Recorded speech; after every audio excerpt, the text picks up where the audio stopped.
kemarin tanggal 1 setelah saya di Sukra, saya mau sholat asar ya, saya mencari masjid dulu sambil jalan, warna putih yang saya tahu pasti bukan kaos saya. Dan karena memang dari jauh udah kelihatan ada mau 2 gitu, dan di situ ada rumah yang saya belum tahu kalau itu bengkel atau apa.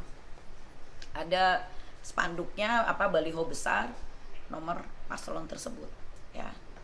Karena dia dua-dua, dia ke tengah ya kan, dua-dua gitu, otomatis saya turun, berhenti, saya turun, ini harus kasih pelajaran, saya pengen tahu siapa ini, bener nggak sih kayak gitu. Saya turun, saya bilang ini maksudnya apa dua-dua, memang ada yang kampanye di sini. Oh saya bilang saya anaknya Dai Bahtiar. Kenapa? Ya memang satu, saya anaknya Dai Bahtiar, yang kedua saya juga bukan orang yang seenaknya, saya masih Bupati Indramayu, SK saya sampai 2026 masih Bupati Indramayu. Tanggal 25 November saya masuk lagi, kerja lagi menjadi Bupati Indramayu sampai nanti pelantikan di bulan Februari 2025 insya Allah. Kan seperti itu. Saya tidak mau kalau di situ terjadi apa-apa atau masyarakat diajak atau terprovokasi. Dan yang paling mengerikan buat saya adalah apa? Jika mereka dua itu langsung menabrakkan dirinya di mobil saya bisa diskualifikasi dan saya bisa diperiksa. Kok nabrak? Aduh, berarti apa? Kampanye-kampanye ini buat saya gagal. Nah ini siapa? Siapa yang menunggangi seperti ini? Mohon maaf buat paslon 2, khususnya Luki Hakim, mantan wakil bupati saya tegas di sini. Saya pernah ajak bicara Anda, ya kan? Bagaimana untuk pemerintahan ini? Yuk kita bekerja sama dengan baik. Saya sampaikan begitu. Tapi Anda tidak mau dan Anda bilang bahwa siap untuk berjalan sendiri-sendiri saja. Saya tidak tahu maksud Anda untuk mundur. Jika Anda punya masalah pribadi, ayo sama-sama selesaikan, ketemu sama saya. Jangan hancurkan Indramayu yang sedang membangun dan jangan memprovokasi masyarakat Indramayu, dan tidak perlu Anda menjelekkan saya karena Anda datang ke Indramayu adalah dibayar oleh saya. Itu aja. Tapi untuk mendamping saya. Ada intimidasi nggak Bu kemarin itu, kejadian kemarin di Sukra itu?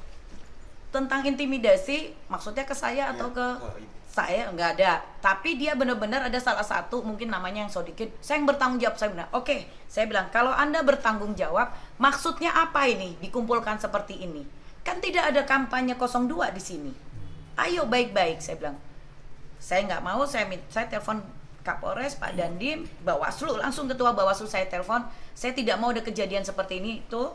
Dan saya tahu-taunya di situ kita temukan adanya miras. Dan ternyata saya dapat WA, ada yang mengatakan bahwa masyarakat di situ sepertinya dari siang ada yang namanya, kalau saya sebutkan namanya Sodikin dan Sarkam, saya tidak tahu seperti apa. Jangan sampai nanti wah ibu menjelek-jelekkan nama. Tidak, itu ada WA bahwa memang sudah ada pengkondisian dari siang.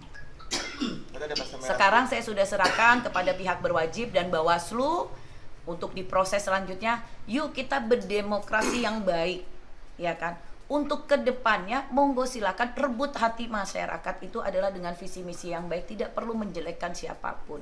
Masyarakat tidak perlu dibebodoh lagi, masyarakat perlu diberitahukan visi misi ke depan. Kalau merasa mampu ya silakan sampaikan, ya enggak, kita sama-sama jangan merasa ketakutan. Wah Bu Nina petahana yang programnya sudah jelas semuanya, sampai memberikan BPJS dipelintir, apa dipelintir, sampai ini pun dipelintir. Saya bilang yuk kita semuanya mempunyai hati yang legowo, mempunyai hati yang baik. Yuk kita memang kalau memang bahasanya ini adalah pertempuran dengan cara yang baik. Itu aja. Kasihan masyarakat. Itu dari kalau saya. kayak kemarin itu ibunya ada penghadangan, terus ada yang ngebrak mobil itu gimana? Benar Menghadang. Gebrak.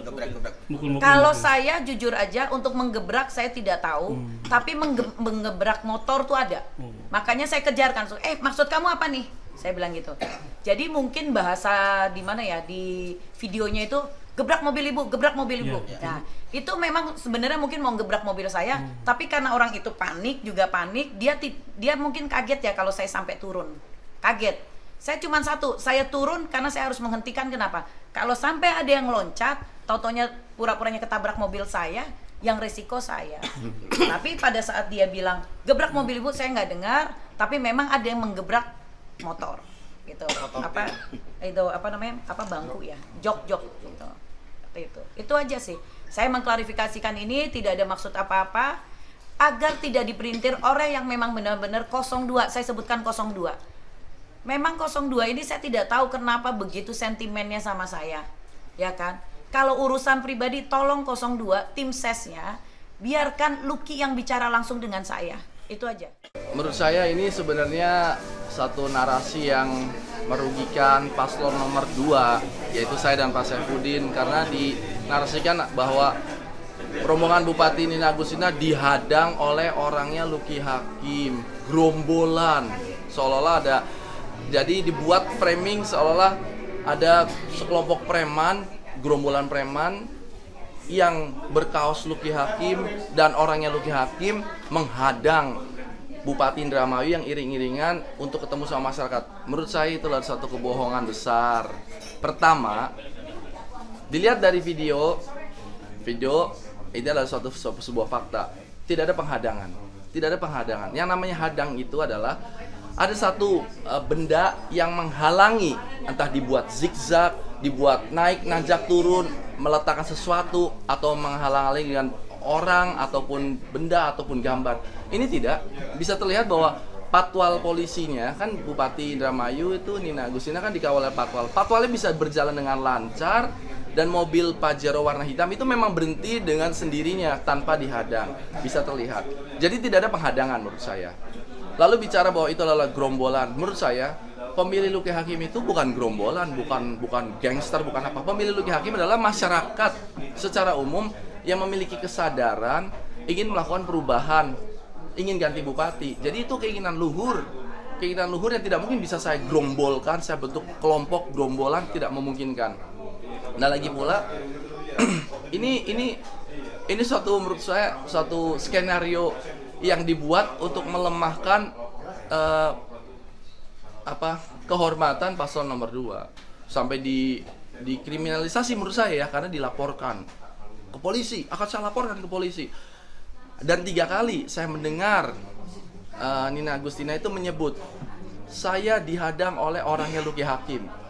Ini Kapolres, Kapolsek, ini orangnya Lucky Hakim. Semua itu orangnya Lucky Hakim. Jadi ada satu hal yang dibuat itu seolah-olah perbuatan pidana atau persekusi, dan itu ditempelkan nama saya di situ. Padahal sebenarnya kalau masyarakat melihat videonya, terlihat bahwa sebenarnya yang lagi dipersekusi, yang lagi dibully adalah orang itu, satu orang dikeroyok oleh beberapa orang berbadan kekar, termasuk Bupati Indramayu, menuding-nuding, memaki-maki, dan ini ada orang berbadan besar itu yang sampai ini Indramayu sama reang saja jadi kayak didorong-dorong. Sebenarnya yang lagi dibully itu adalah orang itu tuh, orang yang sedang diserang oleh kelompok baik. Itu adalah perundungan, pembulian secara verbal. Dan yang sangat disayangkan adalah bahwa orang itu adalah orang Indramayu, berKTP Indramayu, yang mana orang itu adalah pembayar pajak, yang pajaknya dipakai untuk membeli mobil yang dipakai sama bupati, menggaji polisi yang awal, menggaji camat-camat. Saya melihat ada beberapa camat itu yang ikut jadi rombongan itu. Ada kan videonya.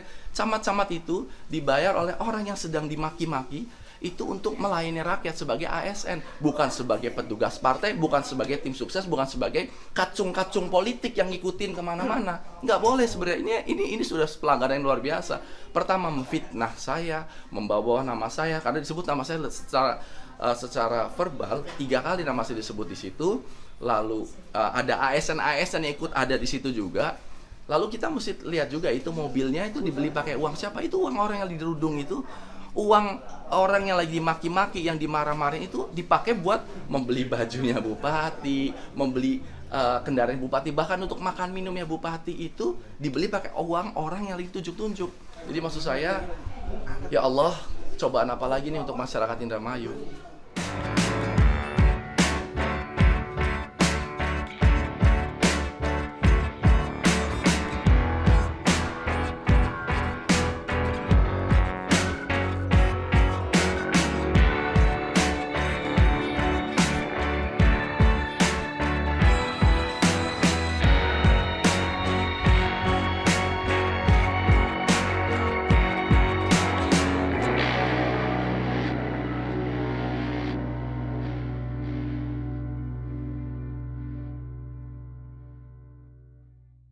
Saat menangkap, mengumpulkan, dan mengolah peristiwa. Menandatangani secara paksa oleh penyidik. Kami kerahkan upaya terbaik. Ketika menyampaikan berita serta informasi, kami tak sekadar menyapa. Ada referensi, aspirasi, juga inspirasi yang menjadi misi. Sapa Indonesia di Kompas TV. Independen, terpercaya.